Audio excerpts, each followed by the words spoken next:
तो मिसेज बोली एक तो पिच के गाल और दूसरा लालू कटबाल, एक तो पिच के गाल दूसरा लालू कटबाल और उसके ऊपर से डाल लेते ओवरऑल, एक ओवरऑल लाख बवाल। मैं बोला शुभ शुभ बोलो ये ओवरऑल नहीं सूट कॉम्बिनेशन है।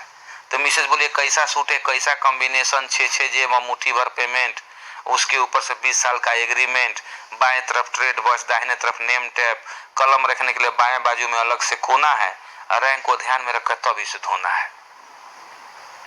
मैं बोला तुम्हें और कुछ कहना है? बोला हाँ, चुप नहीं रहना है। सप्ताह में इसे 2 बार धोती हूँ, अपने किस्मत पर रोती हूँ, जब इसके अंदर का निकलता है तेल तो सर्फ एक्सल भी हो जाता है फेल। कभी एटीएफ की बदबू, कभी ग्रीस का सेंट, उसके ऊपर से ग्राउंड डॉक्यूमेंट का रंगारंग पेंट, धोते धोते हाथ का नस चढ़ जाता है और रोज तुम्हारा नया एक दाग पड़ जाता है। मैं बोला डार्लिंग तुम्हारे लिए दाग है पर मेरे लिए पेट की आग है, इसी आग के खातिर इसे 16 घंटे पहनता हूँ, सुबह 4 बजे से जोकर बनता हूँ।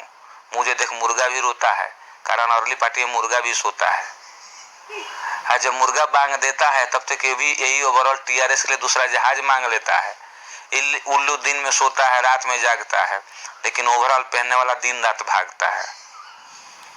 इंस्पेक्शन हो तो ढोक और प्रेस कर टांगना पड़ता है, और कभी कभी मजबूरी में त्रिपाठी जी से मांगना पड़ता है।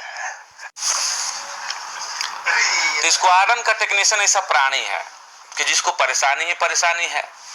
सुबह 3 से 4 के बीच में उठता है और सीधे टॉयलेट जाता है, और जिसके लिए टॉयलेट जाता है हो नहीं पाता है, और जब हो नहीं पाता है तो चाह कर भी कुछ धो नहीं पाता है, तो नल से पानी और आंख से आंसी गिराता है तत्काल, और सीधे पहनता है ओवरऑल। इधर मिसेज उठकर नाश्ता बनाती है और उसे चाह कर भी स्क्वाड्रन जाने से रोक नहीं पाती है। तो जिस वक्त टेक्नीशियन के होना चाहिए अपने बीबी के बाहों में, तो उस वक्त होता है स्क्वाड्रन की राहों में। और स्क्वाड्रन आते ही वो सुनता है गाली, और टेक्नीशियन के लिए गाली उसका रोज का है कव्वाली, जिसे वो अक्सर सुनता है और चुपचाप आकर के टूल क्रीम में अपना औजार चुनता है। गाली सुनकर नहीं होता है हताश, कारण टेक्नीशियन हो गया है जिंदा लाश, खत्म हो गए उसके सारे इमोशन, और जब डीआई कर लेता है तो लगता है उसको मोशन। तो जैसे ही मोशन लगता है फुल मोशन के साथ टॉयलेट की तरफ भागता है, लेकिन बीच में ही पकड़ लिया जाता है, डेस्क का इसी द्वारा जकड़ लिया जाता है। बोला मिश्रा वाई आर अफरेड, आखिर कौन करेगा ये फूडी परेड? तो मैं बोला सर इमरजेंसी कॉल। बोला मिश्रा नो बहाना है टाल, तुमसे पहले तिवारी भी यही कहकर भागा है। मैं बोला सर वो सिटी का है, हमसे आधा घंटा पहले जागा है, और यही तो खलता है कि सुबह 5 बजे सुबह 4 बजे कुछ भी नहीं निकलता है। खैर बंदा कुछ देर के लिए टॉयलेट में होता है मौन, तो डेस्क का माइक होता है ऑन कि pilots are coming please pay attention, और इस तरह बना का बना रह जाता है कॉन्स्टिपेशन।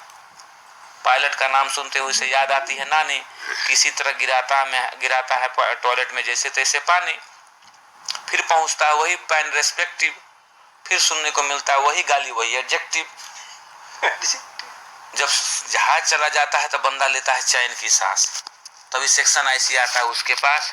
बोला मिश्रा तुम्हारे साथ क्या प्रॉब्लम है, टॉयलेट क्या जाते हो, आधा घंटा वहीं लगाते हो, मुझे तो लगता है वहीं पर किसी को ट्यूशन पढ़ाते हो।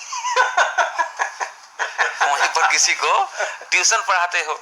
खैर टीआरएस करते धरते 2 बज गए, ये बताती है घड़ी की सुई, तो सोचता है कि आज की नौकरी पूरी हुई।